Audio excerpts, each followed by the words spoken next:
Political devolution results in administrative institutions that generally did not previously exist. However, these new institutions try to cover over the brevity of their existence by reusing communal symbols from the past, such as flags or coats of arms. Frequently, the use of traditional symbols carries certain connotations that are not so convenient in the present. Nevertheless, the weight of tradition can become so opportune for legitimating institutions that history is somehow forced to conform to the present. Properly analyzing this instrumentalization of historical icons can pose quite a challenge for historians. Indeed, it is present-mindedness rather than historical perspective that drives these processes. Therefore, analyzing the role of history in everyday life offers various perspectives. The decision to remember or forget history is made in accordance with specific historical moments. Seen in this way, history might itself be seen as a component of history, or in other words, the past can be seen as a component of the present. In extreme cases, a fictional past can even give shape to a real present. Stressing certain historical episodes while conveniently suppressing others is often a response to ideological or functional necessities of the present. This dual process of awareness and oblivion renders vivid portraits of particular historical moments. Let us examine some of the mechanisms behind them.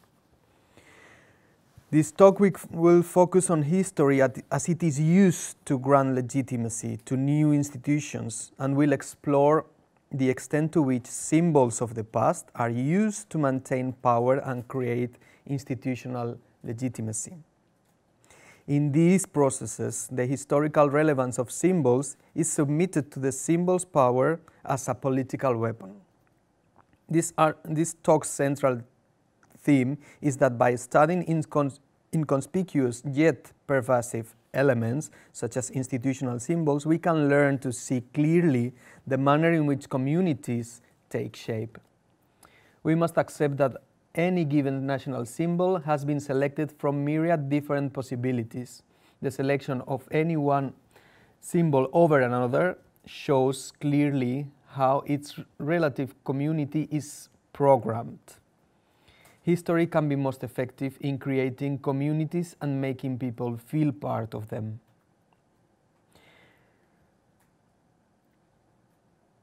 European regions such as Flanders, or regions that are at the same time European capitals such as Brussels, afford rich opportunities for studies.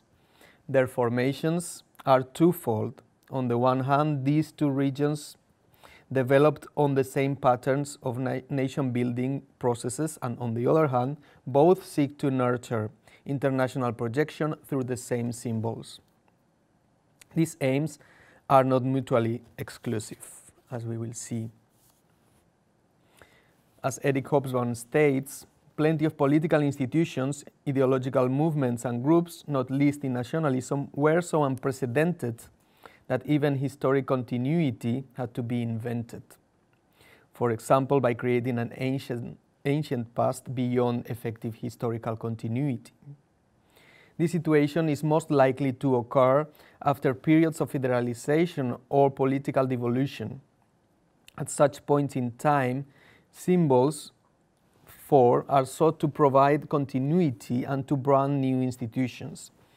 As soon as regions acquire political powers, their institutions develop a strategy of nation building. Thus, new public institutions attempt to bolster the existence by focusing upon the use of presumably ancient symbols. Which function does the past actually perform in the creation of a community? Preference for ancient symbols over new ones must be framed within the propaganda technique of nationalism, that is, a double process of collectivization and individualization of the nation. Nation-building strategies seem to acknowledge that nations belong to all the members of the national community in general and to each member in particular. To achieve a collectivization, shared time and space are invoked. The shared time, history, is embodied by symbols of a shared past. Subsequently, nationalist discourses primarily link a given common place, shared place, the territory, to that community. The nationalist argumentation might be of this kind. We, the people of this country, are here because our ancestors were here, and therefore this land is ours. The fact that a given community alters in time, adheres to different entities, and mixes up its ethnic roots does not seem to be of interest. What matters is that suddenly a continuity is created between present and past. The contemporary community, let's say from the 1980s, is linked to and deemed nearly the same as the ancient one, let's say from the 14th century. This process, described by Hobsbawm as the invention of tradition, points out that governments attempt to create new nations as though they had previously existed. Similarly, Benedict Anderson acknowledges a general refusal to create nations without reference to history. He points out how paradoxical the objective modernity of nations to the historian's eyes versus their subjective antiquity in the eyes of nationalists is. Anderson describes these processes as a strategy to induce the identification of citizens with their nations, and more concretely with their nation states. Along with these maneuvers to collectivize nations and their governmental bodies, there is the individualization of the nation. In this vein, Anderson describes how in different languages words related to the nation may continue reference to kinship, for example, motherland, fatherland, and patria, or home, Heimat, in German. Both idioms denote something to which one is naturally tied. In everything natural, and I'm quoting Anderson, there is always something unchosen. In this way, nationness is assimilated to skin color, gender, parentage, and birth era, all those things one cannot help.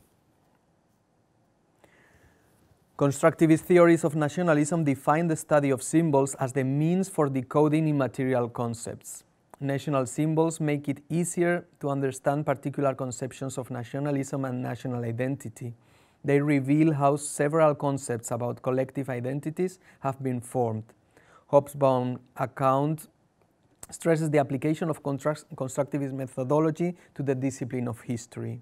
He states that by this means, historians might contribute to the study of what he calls invented traditions. The modern-day use of ancient symbols reveals more about the present situation than it does about the origin of those symbols, actually. To the question, what benefit can historians derive from the study of the invention of tradition, Hobsbawm answers, and I'm quoting him, "First and foremost, it might be suggested that they are important and therefore indicators of problems which might not otherwise be recognized, and developments which are otherwise difficult to identify and to date. Second, it throws a considerable light on the human relation to the past, and therefore on the historian's own subject and craft." End of quote.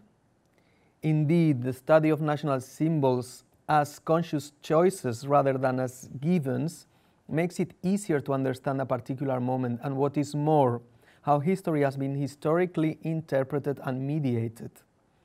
As political scientist Umut Oskirimli states, it is true that the present cannot alter what happened in the past, but it can ignore certain elements and emphasize others, exaggerate the relevance of some, trivialize that of others, and it can certainly distort realities. The analysis of national symbols of all kinds can help identify how a given nation is imagined and forged. The choices of national symbols and their subsequent debates can help in discerning what a particular nationalist project consists of and the role that the past plays in it. Moreover, it is important to establish what role the political elites play in all this and how given passages of the past have been either consciously or unconsciously selected to create a particular national presence. I will now introduce the structure of Belgium, the political structure, because it will be it's complicated and it will be necessary for you to understand the conflicts that emerge when designing and their logos. The administrative division of Belgium is as follows. Belgium underwent a transition from a centralized state to a federal state in the last quarter of the 20th century. In 1962 to 1963, the Belgian language border divided the country into 3 zones: the Dutch-speaking,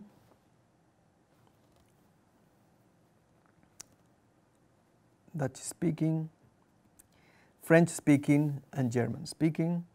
These divisions imply that in those areas, institutions would communicate with its citizenry in one language only. This measure was the first step in the subsequent federalization of the 1970s and 1980s. The resulting complex federal organizations were carried out on 2 overlapping levels: in cultural communities and in economic administrative regions. As far as the administrative was concerned, 3 regions whose borders did not always coincide exactly with those of the cultural communities came about. Flanders, that was Dutch-speaking; Brussels, Dutch and French-speaking; and Wallonia, French and German-speaking. In 1970 to 1971, the first of what has now come to be a total of 5 state reforms was carried out. The reforms that by 1993 would convert Belgium into a federal state. The complex federal structure of Belgium into communities and regions objectively sought to reflect the complex nature of Belgian society. However, this complexity was not translated into a diversity of symbols. On the contrary, attempts were made to minimize complexity through reproducing traditional institutions.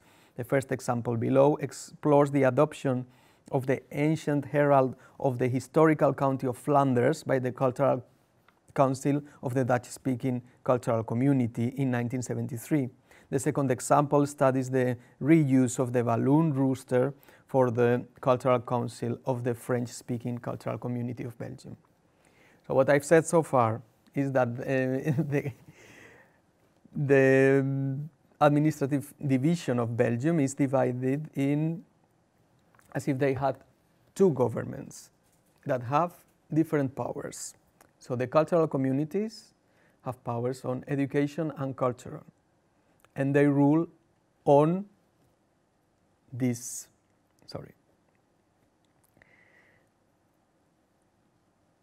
territories. So the Dutch-speaking community, the Flemish community in Flanders, that coincides with this. The French community in the south, and also in Brussels, as also the Flemish community, because Brussels is bilingual, and the German community in this specific place. It's as if you have 2 different governments with different competences. The administrative regions have competences on other issues, but on cultural.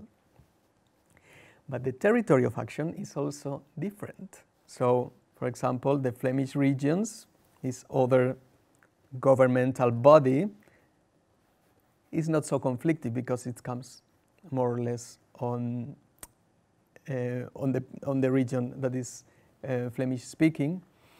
But the Walloon region, so this government has competencies on administrative items where the French community have competencies on cultural and educational, and the German speaking have.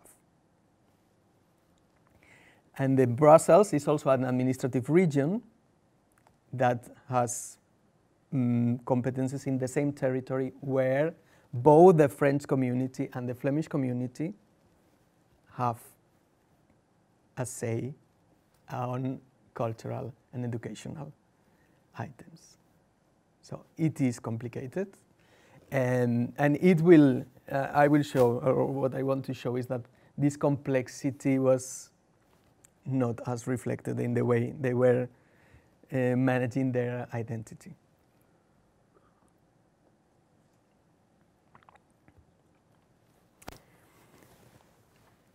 On the 6th of June in 1972, Volksunie Party member Edward Raskin submitted a decree proposal to the Cultural Council of the Dutch-speaking cultural community concerning the national symbols of the Dutch-speaking cultural community of Belgium, namely the flag, the anthem, and the National Day. The most controversial proposition was the flag, which Raskin depicted as a glowing black lion on yellow background. Very much the symbol on our left.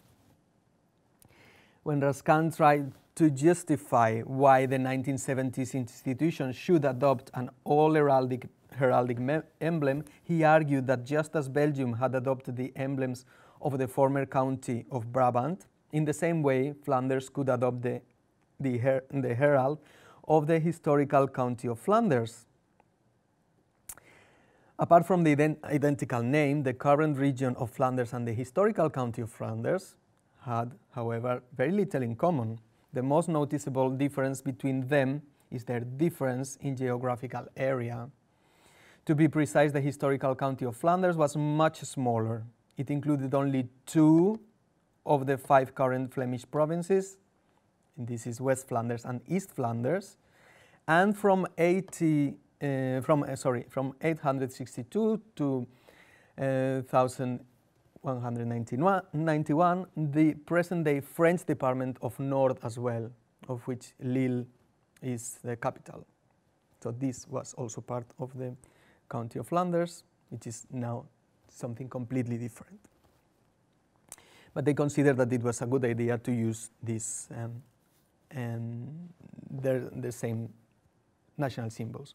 Moreover, the county of Flanders was an administrative division pertaining to a feudal order, and the region of Flanders was embedded in a democratic system.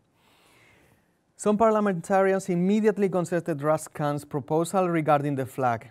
According to the socialists, the correct heraldic description of the Flemish country flag, Flemish county's flag, was a glowing black lion on golden field, so on a yellow background, red-tongued, the tongue is important, and cloud, which meant that the lion could not be completely black, as Raskin proposed, but should display a red tongue and claws.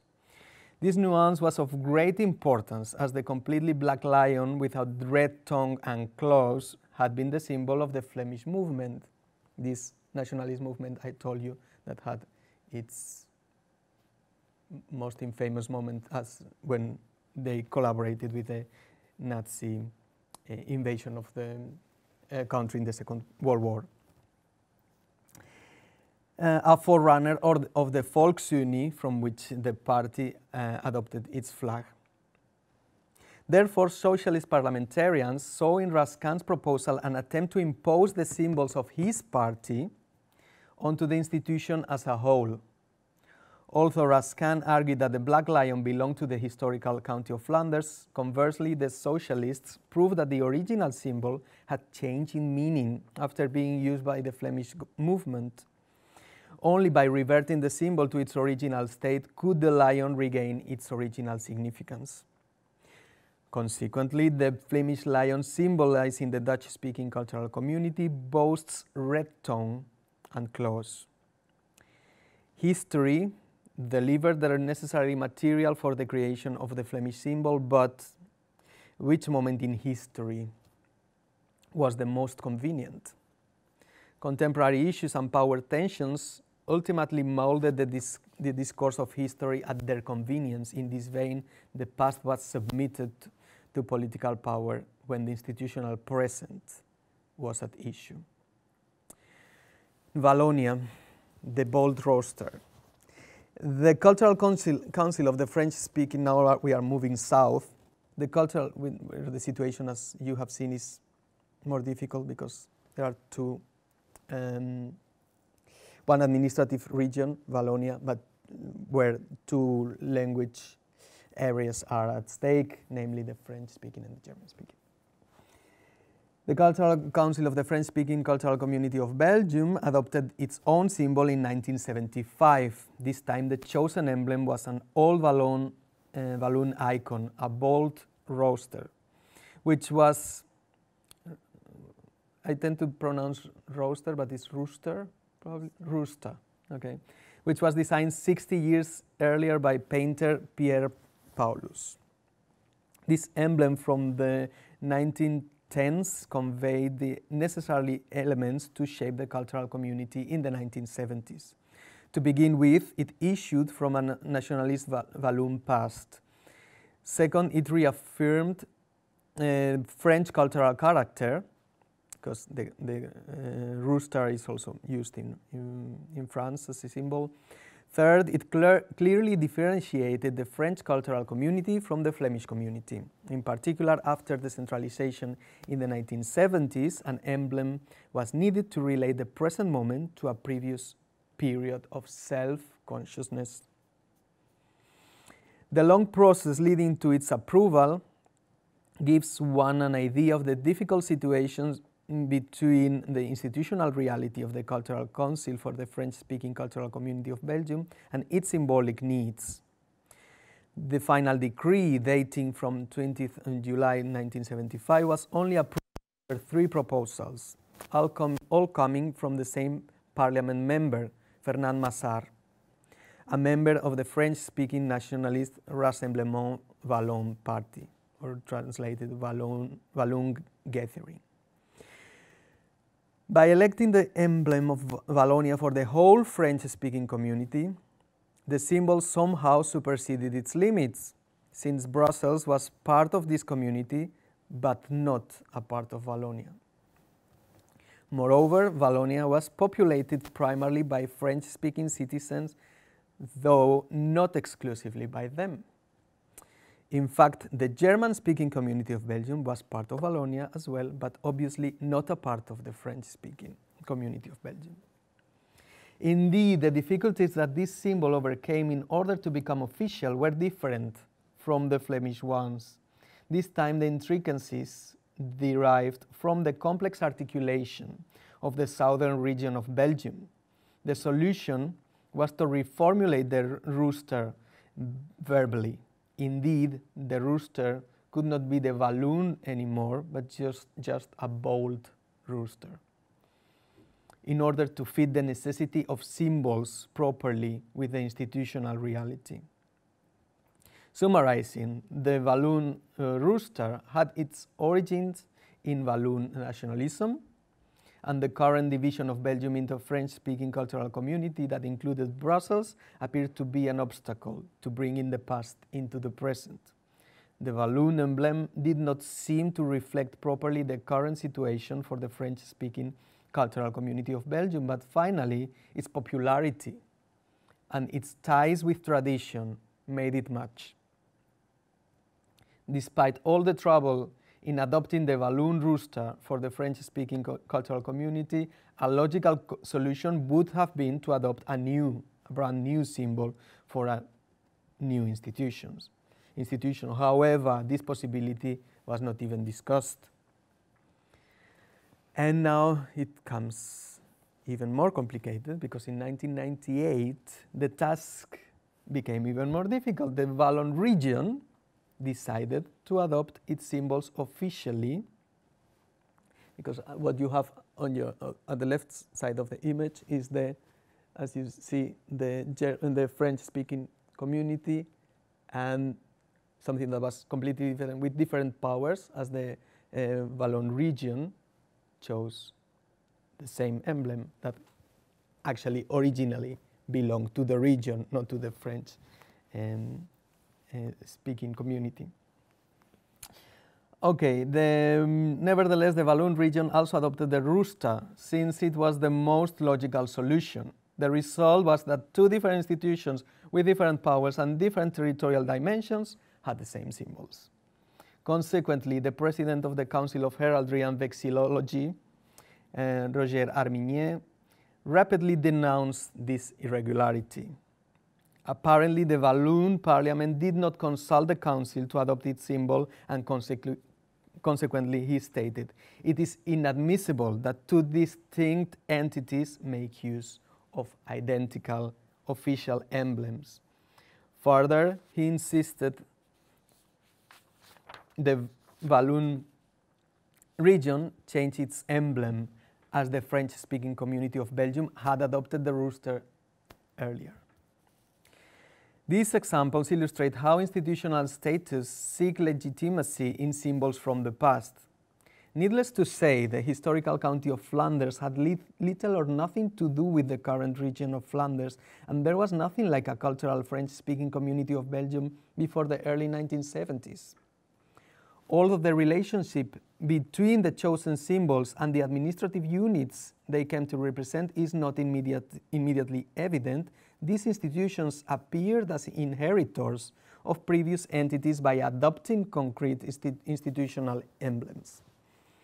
However, the chosen symbols cannot be accused of manipulating the past, since the lion did indeed appear in the coat of arms of the County of Flanders, and the rooster had been the symbol of Wallonian nationalism since the early 20th century. Nonetheless, these symbols contributed to a distortion of the present. In the first case, a continuation was sought between two different administrative divisions, namely, first the present region of Flanders, a governing institution installed in a democratic state and whose sovereignty stems from the citizenry, and second, the County of Flanders, a feudal power structure under the jurisdiction of a count. The example is even more evident in the second case, where a symbol of Walloon nationalism was imposed onto an institution that conformed to a complex federal structure, such as late 20th century Belgium. In both cases, symbols conceal the complexity of Belgian federal division in order to legitimate institutions through the easiest way. Indeed, those symbols gave rapid and recognizable symbolic form to developing types of authority and submission, but did not help the citizenry to understand the existence of federalized Belgium as a new reality. Along these lines, the past is used as a simplified yet popular metaphor of the present. Nationalism proves difficult to combat. Even communist countries offered cases of nationalism, what Anderson called, as we have seen in the first session, the uncomfortable anomaly for Marxist theory. He argues that Marxist regimes did not face the phenomenon but tried to save it. But then, is globalization able to challenge nationalism? Does globalization prove out the arbitrariness of borders? Or on the contrary, does globalization expand the system of a world divided into nations and increase the abuse of history and the weight of tradition? This is what the next examples are about. As a matter of fact, boundaries are not being superseded by globalization. On the contrary, still smaller nations emerge and they reproduce schemas of nation-states. In this vein, we can affirm that both systems are superimposed, that of the global interaction and that of national divisions. Far from putting each other under threat, they rather seem to act as reciprocal stimuli.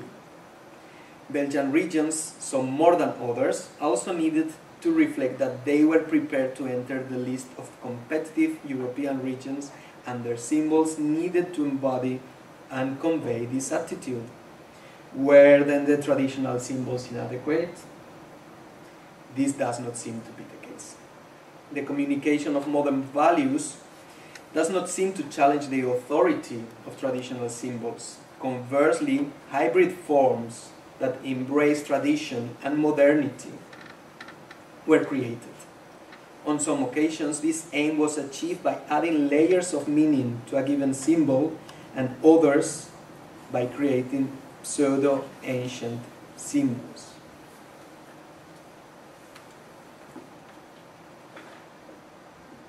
political scientist Anthony Smith, what we have seen also in the first session, traces an historical sociology of nationalisms and national identity.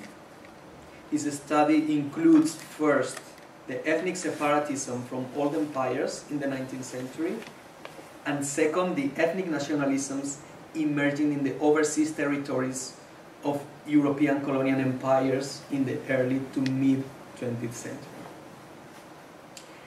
The nationalism regionalism of Belgium he considers to be an example of the third wave, what he calls the third wave of demotic ethnic nationalism, which has been present in industrial societies since the late 1950s. The West European examples of this third wave are namely the Catalan, Basque, Breton, Scots, Welsh, and Flemish movements. He lists. Smith acknowledges the possibility for these nationalisms to combine a vertical sum of identities that do not exclude each other. So, for example, Flemish identity with Belgian and European identity. They can combine this, create a vertical allegiance. The formation of Europe has brought the role of the regions into deep consideration ever since the drafting of the Maastricht Treaty in 1991. There, the principle of subsidiarity was formulated. It involved a distribution of power into local, regional, and communitarian organisms. More specifically, those problems that local or regional authorities would better solve would not be solved by the European bodies in an attempt to put decision-making as close to the citizenry as possible. Accordingly, the Committee of the Regions was created in 1994 so as to give voice to the regions within Europe, and it's in this context that we need to understand what is coming now. These tensions between the local and the international, and between new institutions and the weight of the past, are reflected in the election and assimilation of symbols. The challenges of a suitable modern European projection did not hinder the regions, however, in constructing their identity out of symbols from the past. Thus, these examples illustrate the weight of tradition in the election of symbols for new administrative units. The example of the Belgian federalization is especially relevant because its complicated federal structure puts into evidence the limited suitability of those symbols from the past. So meanwhile, in other cases, it can seem natural that they draw from symbols from the past to create new symbols. The complicated structure of Belgium makes this artificiality more salient, I would say. And now we move to the logo of Flanders. In 1988, the Flemish executive organized an open competition to design the logo of Flanders, in which both professionals and amateurs could participate. The competition was open from 20 January to 10th of March in 1989, and the main aim was to design a logo that can present Flanders abroad as a progressive, highly qualitative, and recognizable region. That was the briefing. The organizer received 20 logos from 340 participants. Subsequently, the selection commission chose 3 designs with the Flemish executive latter assessed. According to Minister President Gaston Gaines, they were, and I quote, original and of outstanding quality, but failed in their main task, namely the visualization of an internationally recognizable quality label for the Flemish community.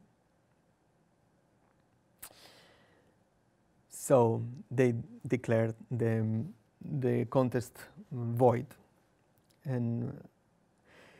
But they commissioned then 2 designers and an artist to take on the project, namely graphic designers Herman Lampard and Anton de Velder, and artist Mark Verstock. The idea is that they would work together. The first two decided to present a common solution, and the third preferred to work separately. Accordingly, their propositions were also very different. De Velde and Lampaert proposed a logo that faithfully reproduced the coat of arms, what you see on the screen. They thought Flanders already had a symbol and that it expressed the qualities sought by the Flemish government.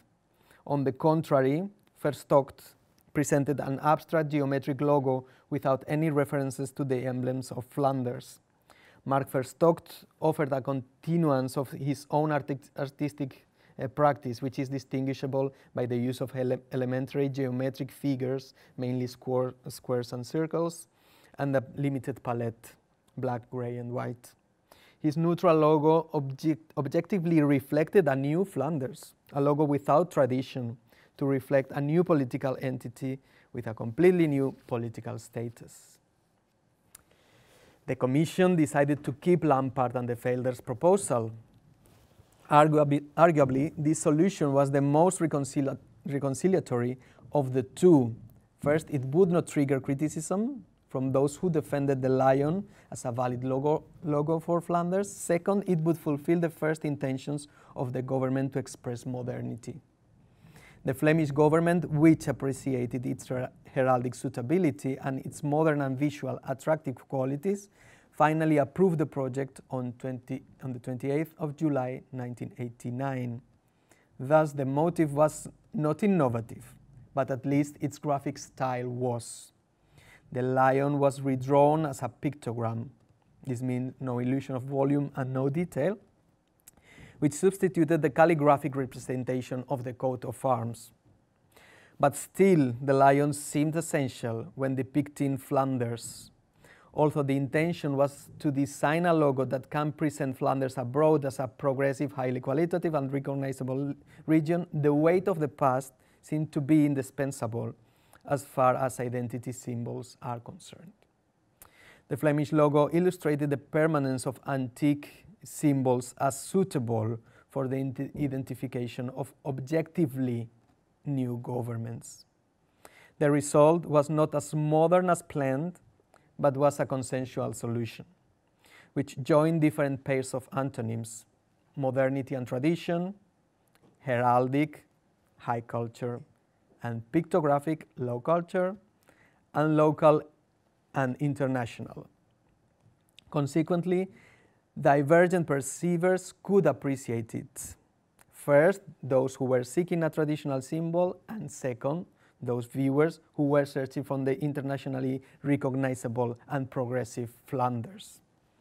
According to Smith, the third way of demotic nationalism that combined different levels of identification between the regional and the European.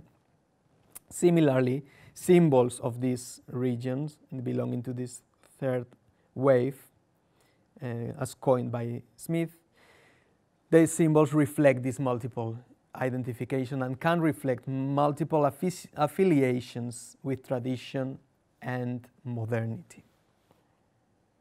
Now, my last example is about Brussels, something that we haven't seen before, and that seems like the most complicated region to find a symbol for. The administrative regions of Flanders and Wallonia came out of the 1980 state reforms, and like these two, Brussels was a product of the third state reform of the late 1980s, 1988, 1989. Making a region out of Brussels was not an easy task, due principally to its complicated symbolic meaning within Belgium and its mixed social composition. Brussels is indeed a big metropolis located right in the middle of Flanders and officially bilingual but informally French-speaking. Moreover, it is an independent region but little bigger than a city, and in addition, the capital of Belgium. Hence, it is a site of strong symbolic value as an engaged part of the country, but little more than a crossroads point if it were to form an independent entity. Population figures are revealing in this case. In 2002, the local population of Flanders was about 6 million, that of the Walloon region 3.5 million, and that of the Brussels capital region only 900,000. The socialist government of Minister President Charles Piquet sought an alternative, and iris flower would be the symbol of the region. On the 27th of February 1991, the specific form of the emblem was revealed in Parliament. It was designed by Jacques Richet, that depicted an iris flower in yellow with a white border on a dark blue background. The formal interpretation of the flower recalled Art Nouveau shapes, a typical Brussels style, and this is not a product of my own observation, but it was mentioned as in the argumentation. The iris flower displayed the stylization of pictograms, that is monochrome without shadows or illusion of depth, and like characteristic pictograms, round fluid contours rather than geometric shapes recreated the national origin of the motif, the natural origin of the motif, sorry. The meaning of the iris was explained in great length by the World Commission. First, this was a flower that grew on marshland terrain as the ground in Brussels had traditionally been.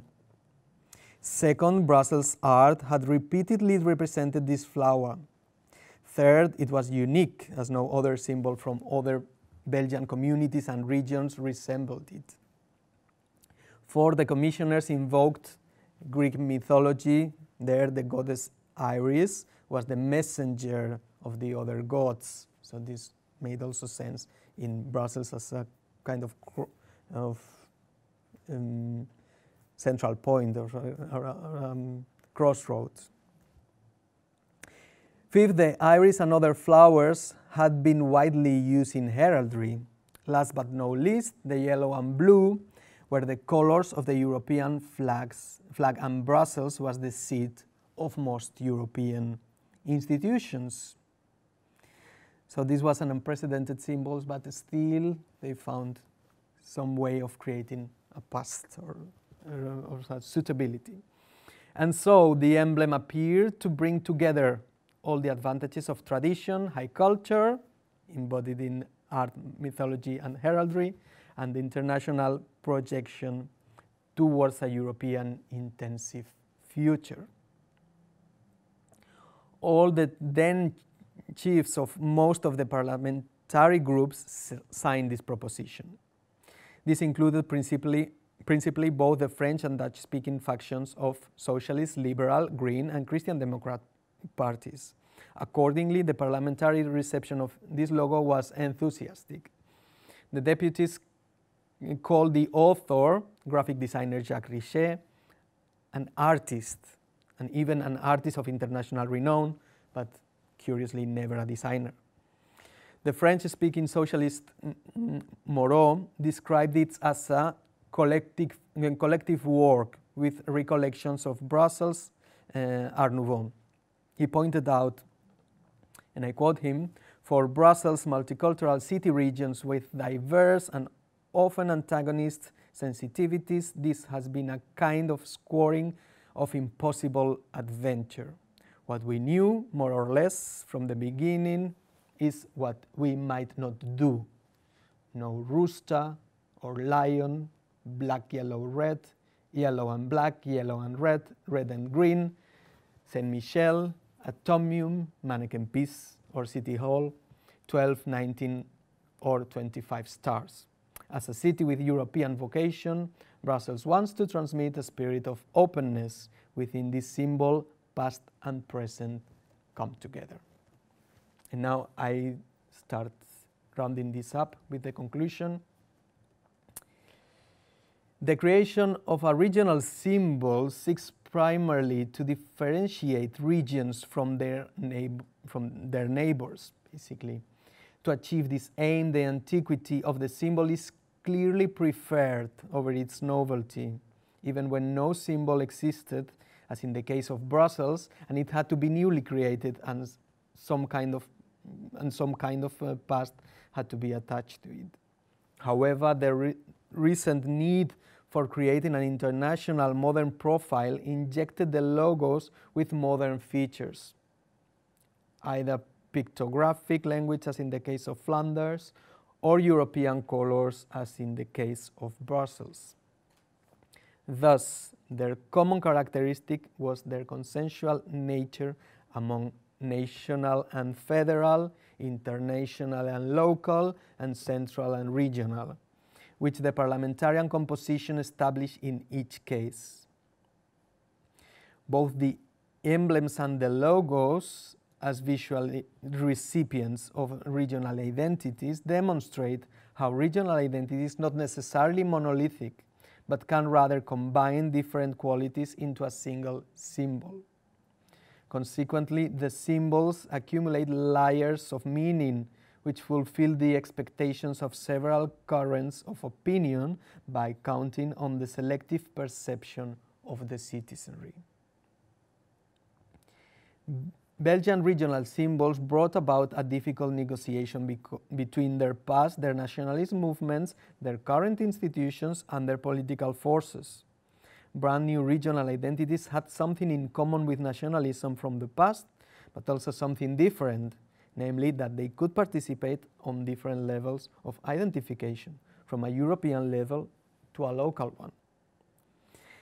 In any case, the confusion in applying traditional emblems to modern institutions remains. Superimposing history onto administrative divisions can be misleading when it is done in a simplistic way. So what can historians and designers do in all this? A possibility is evidently to follow Ranger's proposal of making history according to the needs of the citizenry, and I would say in the case of Belgium, by showing that both regions and its citizenry have little or nothing to do with their ancestors, but that they are involved in a different national project. The search for a usable past will then consist of the de-automatization of the nationalist canon. This would renew national identities and help to achieve a collective identity that would be related to history, but in a proper way, not necessarily in a traditional one. That is, the existence of contemporary Belgian regions would not be justified through the existence of a primordial seed, whether that be the county of Flanders or the county of Brabant. Those regions are being constructed today in a constantly changing world whose ethnicity and ancestors cannot be used as a justification for any community. This would make it easier for citizens to understand that nationality is to be found on identity cards and not in ethnicity, language, race, or blood ties.